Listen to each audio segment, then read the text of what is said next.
Alright, so this is Shaboogie. Welcome to the BJ's Brewery Tour 2016. This is BJ's Brewery in South Reno.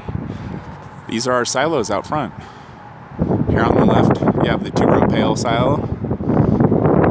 We do a bunch of two-row pail. And here on the right, you got your wheat silo. Those are about 4 stories tall, and actually come around to the side right over here and let you see. Locked myself out of the brewery the other day, and I actually had to climb up the side of the silo on that ladder and jump across to the roof right there. I'm deathly afraid of heights. I shit my pants, obviously. Alright, so this is where the tour starts. We're gonna walk around the side of the building. I just figured this is the best point to start. I did another tour a couple of weeks ago, or about a week ago, and I showed it to a bunch of friends, and they freaking loved it. But then I realized that there was a ton of incriminating evidence in it, so I had to pull it off of YouTube. So, all right, going into the cold room right now. Right here, emergency exit. If you are pregnant or have back problems or have hypertension, you better get off this video now. All right, let's do this. So this is our cold room. Over here to the right, we got all the variety of hops from Hop Steiner and Hop Union, our 2 major suppliers. We use about 15 different varieties of hops here, most of them in our pale and our IPAs, as you would imagine. Our cold room stores usually thousands of kegs. We just put out a big ass shipment today, but you can see we have them stacked 5 high. Each one of these pallets weighs about 800 pounds. But why would you weigh? Because today was a sunny day. We have a bunch of freaking kegs in here. And like I said, normally it's way fuller than this, but we just put out a crazy shipment. So I'll walk through pretty slowly here for you. I'm coming to the front of the cold room now. The front of the cold room houses all of our serving tanks. This is where we rack off all of our fresh beer, finished product. We have 7 serving vessels. Each one is about 50 barrels. I mean, they hold slightly more than that, but, you know, let me get a better angle over here for you.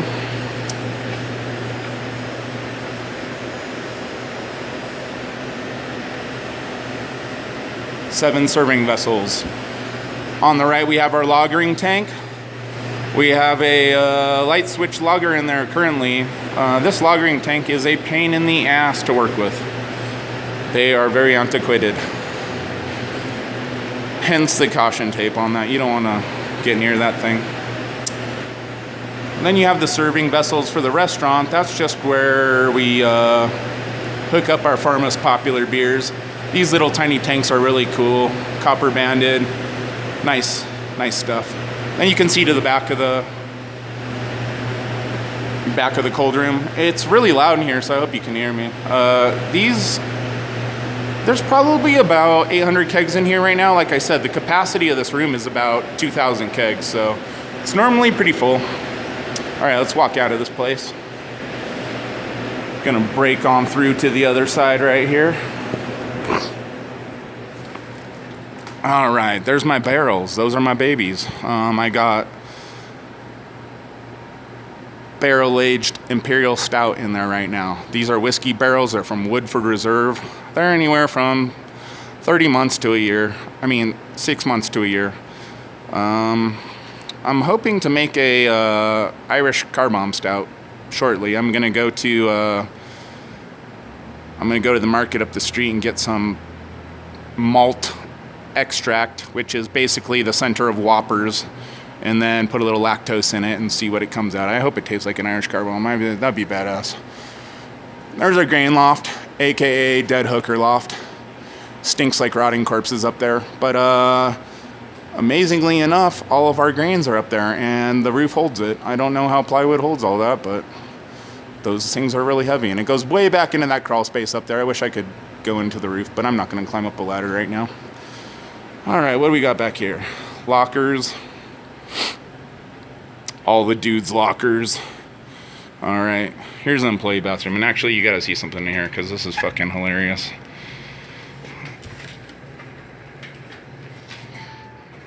Right here, this is your boy Shaboogie, narrator of this tale. All right, in the mirror. All right, let's see if we can see this. The Beebster. Oh, we tagged this thing up badass. And that's what he looked like after the Forum show, ironically enough. I just was copying a picture that some teeny bopper magazine took of him. All right, back around the corner. Whole bunch of empty kegs. This is our storage room, pretty much. We got empty bottles in here for the bottling line. This is what's going on tomorrow. Racking blonde out of lagering tank. Label 2 pallets blonde, transfer blonde LT to RB3. Whole bunch of other stuff. Tool chest. These are all the kegs in storage. I mean, there are actually 1,000 kegs here, so. Hold on one freaking second.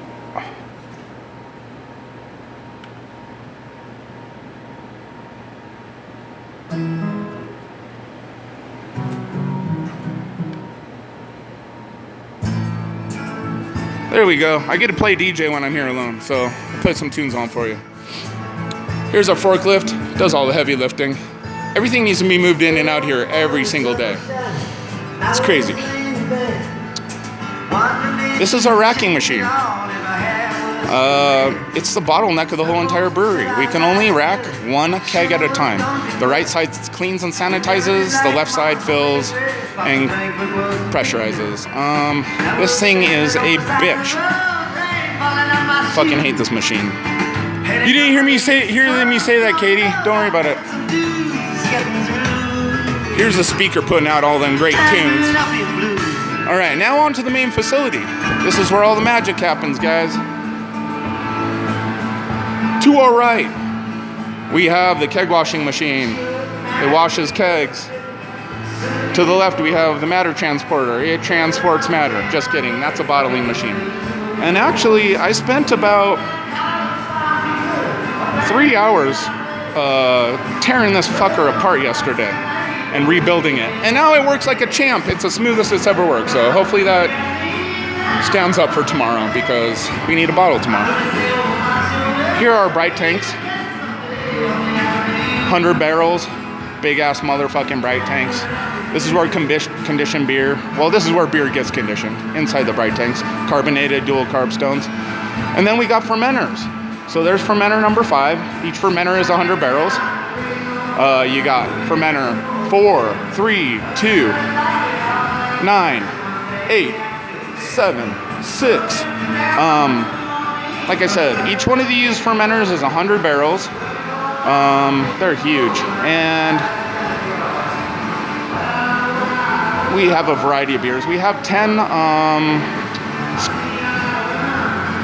beers in our standard lineup, and then we do 2 seasonals every single month. So this is Velo. It's our filtering machine. Velo only speaks French, so we have a really bad communication problem. Don't we, Velo? Plus the manual is only in French, and I fucking need to have a translator, obviously. Here's our yeast prop tanks. Yeast prop tank 1, yeast prop tank 2. Top one, we have Oktoberfest yeast. Bottom one, ready to fill. I imagine that's going to probably be Hef yeast because it's a touchy strain. True Bavarian Hef. Oktoberfest, we're brewing that tomorrow. You know, you got to get a jump on things. These are soda tanks. I think we have black cherry, orange cream, vanilla cream, vanilla cream. All right, let's walk around and get a better look at the brew house because it's quite impressive when you look at it from the other angle. These fermenters don't look big, but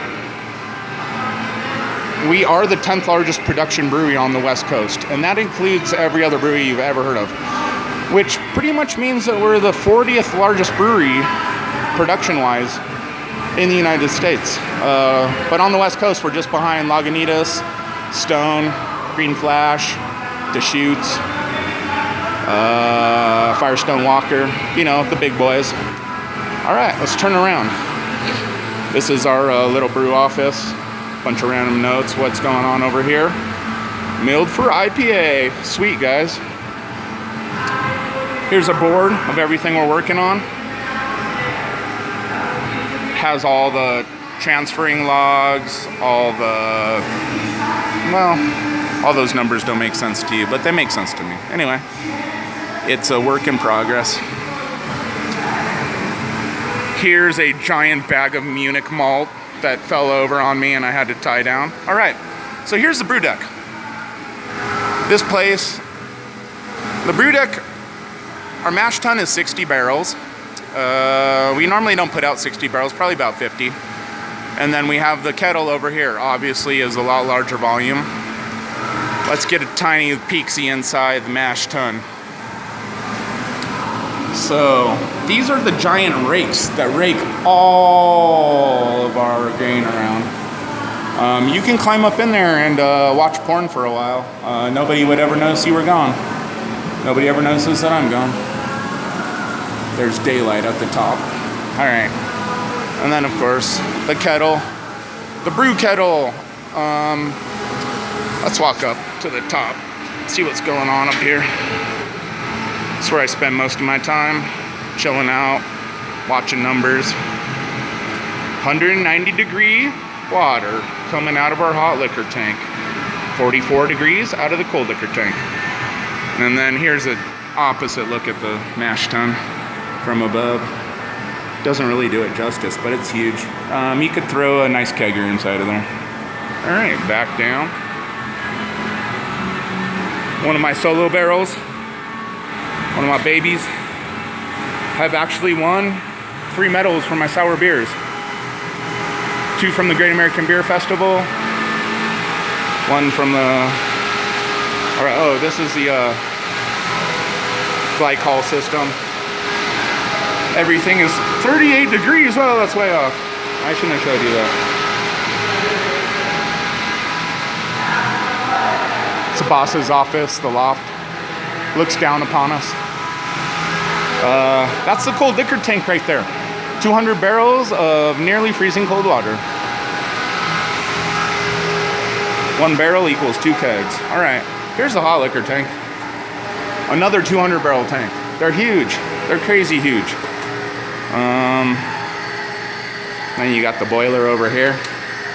This is the mill room, and it's covered in a fine layer of dust all the time, and I think I'm gonna get cancer from walking in here, probably. I don't know if you've ever seen the movie Witness, but I feel like I'm gonna die like the guy in that movie. 180 degree city water. That will tear your skin off your corpse. Here's the mill. Like I said, covered in a fine layer of dust. There's the exit. And I'm gonna walk out this way because you gotta see this mural that's outside. This will be the last thing I show you guys. Like I said, I wish you could have seen the other video I made, but it had a lot of obscene stuff in it. Probably would have got me fired, so. This one's PG, big time PG. No, big time G. You don't even need your parents. All right, so this is the mural outside, from outside. So you got your homeboy over here,